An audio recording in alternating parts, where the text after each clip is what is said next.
जय श्री कृष्णा दोस्तों, मैं हूं नरेंद्र अग्रवाल और आप देख रहे हैं नरेंद्र अग्रवाल यूट्यूब चैनल। तो बहुत से सवाल ऐसे हैं कि लोक पर्व छठ क्यों मनाया जाता है, छठ पर्व का क्या महत्व है, आखिर कौन है छठ माता, और भी बहुत सारे सवाल हैं जिनके जवाब शायद आज इस वीडियो में आपको मिल जाए। तो इस वीडियो को पूरा अंत तक देखिएगा। ये वीडियो छठ पूजा की पूरी जानकारी से युक्त है और बहुत ही उपयोगी वीडियो ये होने वाला है। छठ पूजा, जिसे सूर्य षष्ठी पूजा भी कहा जाता है, मूल रूप से ये भारत के बिहार राज्य में मनाए जाने वाला पर्व है। यानी कि छठ पूजा सबसे ज़्यादा बिहार में मनाई जाती है, लेकिन अब संचार के बढ़ते हुए माध्यमों के कारण और इस पूजा के महत्व को देखते हुए ये पर्व धीरे धीरे पूरे देश में मनाया जाने लगा है, खासकर ऐसे स्थानों पर जहां बिहार, झारखंड और पूर्वी उत्तर प्रदेश से जो लोग काम धंधे के लिए अन्य राज्यों में चले गए, वहीं पर बस गए और अपनी परंपराओं के अनुसार वो वहां छठ पूजा कर रहे हैं। उन्हें देखकर दूसरे लोगों ने भी छठ की पूजा का महत्व समझा है और वो भी छठ पूजा कर रहे हैं। तो छठ पूजा लगभग अब पूरे देश में की जाती है। तो छठ पूजा मूल रूप से सूर्य देव का व्रत है और पूजन है। सूर्य देव एक ऐसे देव जिनके आप रोजाना साक्षात दर्शन कर पाते हैं, जिनके बिना जीवन की कल्पना किया जाना संभव नहीं है। तो ऐसे साक्षात देव का पूजन, सूर्य देव का पूजन छठ पूजन के रूप में किया जाता है। तो छठ के दिन इन्हीं सूर्य देव का पूजन किया जाता है और इनके साथ साथ में छठ मैया का पूजन भी किया जाता है। तो इस व्रत में क्या होता है, क्यों किया जाता है, तो देखिए, छठ पूजा या छठ व्रत का पूजन, इसके पीछे पौराणिक मान्यताएं हैं। लोग कहते हैं कि छठ माता संतान की रक्षा करती है, संतान को स्वस्थ बनाती है, संतान को दीर्घायु बनाती है। तो जाहिर सी बात है कि छठ पूजा हर माता के द्वारा, हर माँ के द्वारा अपनी संतान की रक्षा के लिए, अपनी संतान की लंबी आयु के लिए की जाती है। हर माता अपनी संतान की रक्षा के लिए छठ मैया को मनाती है, उनका व्रत करती है और छठ पूजा करती है। तो आपको ये तो क्लियर हो गया होगा कि छठ पूजा क्यों की जाती है। और छठ व्रत में सूर्य देव और छठ माता दोनों का पूजन एक साथ किया जाता है। छठ पूजा को एक महापर्व के रूप में मनाया जाता है। खासकर बिहार में छठ पूजा का बहुत ज़्यादा उत्साह और महत्व है। यही कारण है कि छठ पूजा का ये पर्व 4 दिनों तक चलता है। तो इस पूजा को, इस त्योहार को और भी कई अन्य नामों से भी जाना जाता है, जैसे कि छठ पूजा, छठी माई पूजा, डाला छठ, सूर्य षष्ठी और सूर्य षष्ठी पूजा, छठ पर्व, जैसे कई नामों से इसे पुकारा जाता है।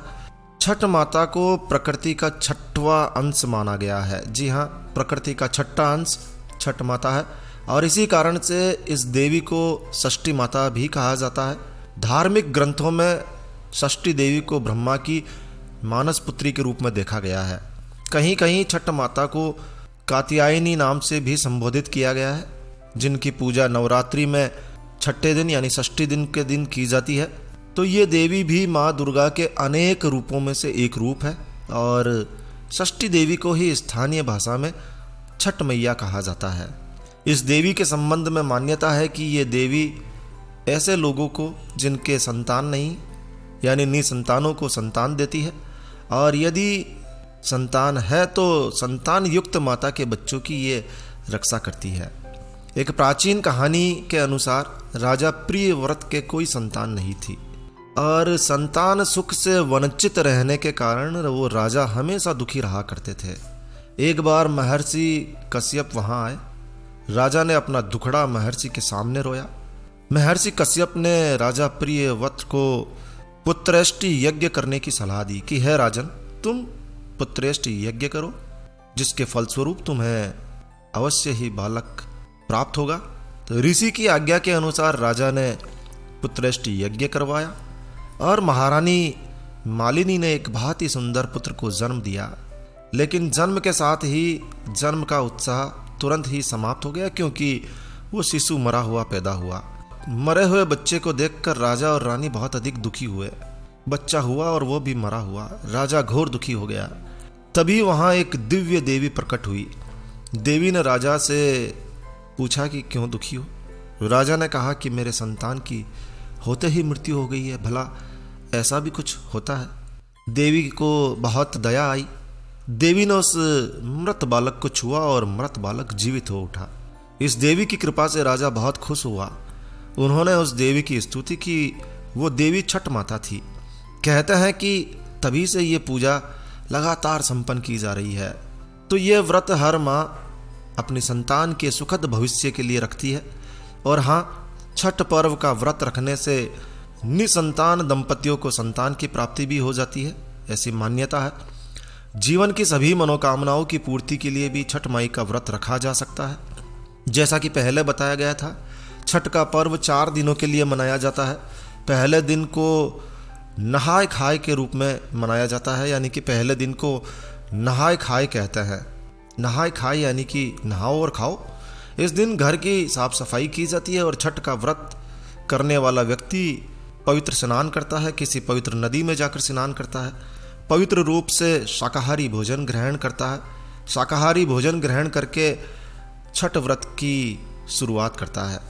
इस दिन को यानी कि पहले दिन को कद्दू भात भी कहा जाता है।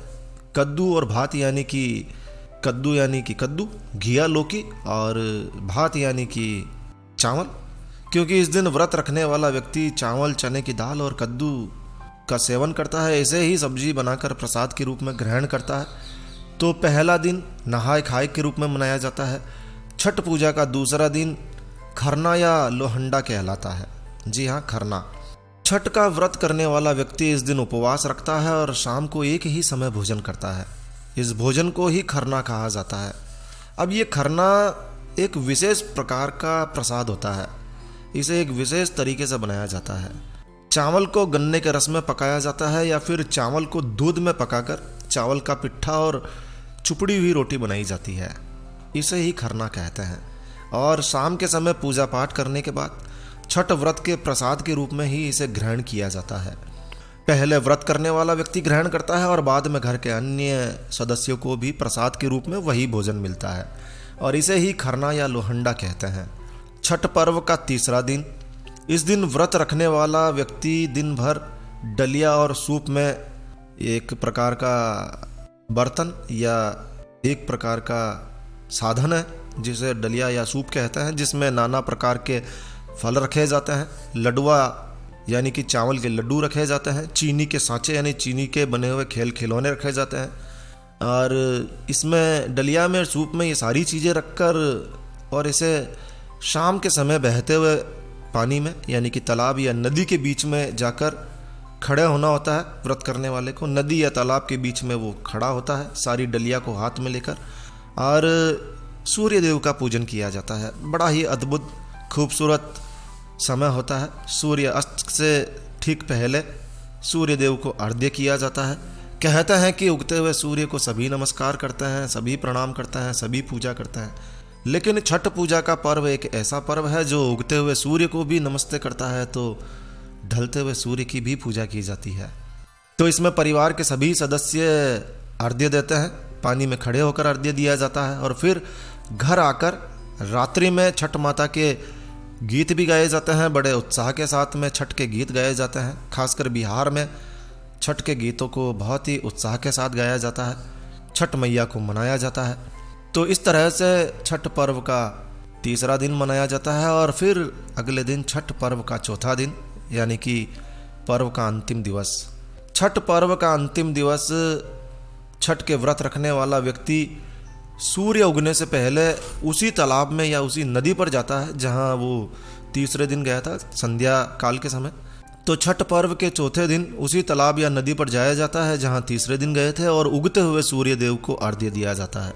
यानी कि तीसरे दिन ढलते हुए सूर्य को अर्घ्य दिया जाता है और चौथे दिन उगते हुए सूर्य को अर्घ्य दिया जाता है। सूर्य देव को अर्घ्य देते समय अपनी मनोकामनाएं रखी जाती है। छठ मैया की पूजा की जाती है।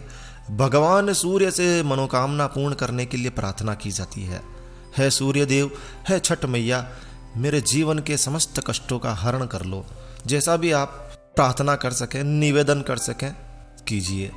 परिवार के सभी सदस्य भी व्रत करने वालों के साथ ही सूर्य देव को पूर्ण श्रद्धा भाव से अर्घ्य देते हैं और फिर वापस अपने घर को आते हैं। छठ व्रत करने वाला 4 दिनों का कठिन व्रत करके चौथे दिन व्रत का पारण करते हैं और प्रसाद का आदान प्रदान करके व्रत संपन्न किया जाता है। और इस तरह से ये व्रत 36 घंटे से भी अधिक समय तक चलता है और फिर समाप्त होता है। छठ पर्व कब मनाया जाता है? तो छठ पर्व वर्ष में 2 बार मनाया जाता है, चैत्र माह में और कार्तिक मास में भी इस व्रत को मनाया जाता है। कार्तिक मास अभी चल रहा है। दीपावली के बाद में आने वाली छठ के दिवस ही छठ पूजा की जाती है, यानी कि कार्तिक मास के शुक्ल पक्ष की छठ के दिन ये विशेष रूप से उत्सव के रूप में मनाया जाता है और इसे कार्तिकी छठ कहा जाता है। जब चैत्र माह के शुक्ल पक्ष में ये षष्ठी मनाई जाती है तो इसे चैती छठ कहा जाता है और दोनों ही समय ये बड़े ही धूमधाम से श्रद्धा भाव से मनाया जाता है। कहते हैं कि छठ पर्व की शुरुआत महाभारत काल में ही हो गई थी। इसकी शुरुआत सबसे पहले सूर्यपुत्र कर्ण के द्वारा की गई थी। कर्ण रोजाना घंटों तक कमर तक पानी में खड़े रहकर सूर्यदेव का पूजन किया करते थे और उन्हें अर्घ्य दिया करते थे और सूर्यदेव की कृपा और उनके तेज से ही वो एक महान योद्धा बने। कहते हैं तभी से आज तक छठ पूजा में सूर्यदेव को अर्घ्य दिया जाता है। ये परंपरा महाभारत काल से ही चली आ रही है।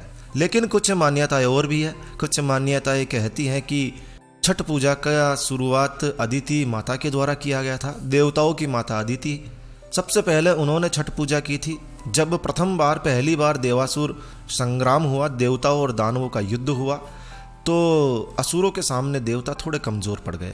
तब माता अदिति ने सूर्य मंदिर में जाकर छठी मैया की आराधना की और छठी मैया ने उन्हें सर्वगुण संपन्न तेजस्वी पुत्र का वरदान दिया। माता छठी के वरदान के कारण अदिति ने एक बहुत ही सुंदर सूरवीर पुत्र को जन्म दिया, जिसे आदित्य भगवान के रूप में आप जानते हैं। आदित्य भगवान ने जन्म लिया और असुरों पर देवताओं को विजय दिलाई। छठी माता को सूर्य देव की बहन के रूप में भी पूजा जाता है। कहते हैं कि सूर्य देव की पूजा करने से छठी माता बहुत खुश होती है और शायद इसी वजह से छठ पूजा में सूर्य देव का भी पूजन किया जाता है, जबकि मूल रूप से हम छठ माता को खुश कर रहे होते हैं।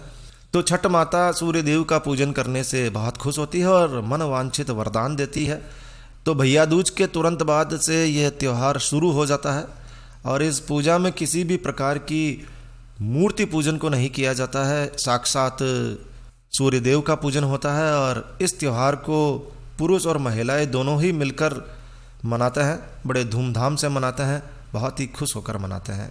तो इस बार आप भी छठ मैया को मना सकते हैं और इस तरह से 4 दिवस के व्रतों को कर भी सकते हैं। छठ पूजन कैसे किया जाता है, यदि आप इसकी भी विधि पूर्ण रूप से विधि विधान के साथ जानना चाहते हैं तो अपने कमेंट हमें छोड़िए। कोशिश करेंगे कि हम आपके लिए छठ पूजा का एक अलग से वीडियो पूरा लेकर आए।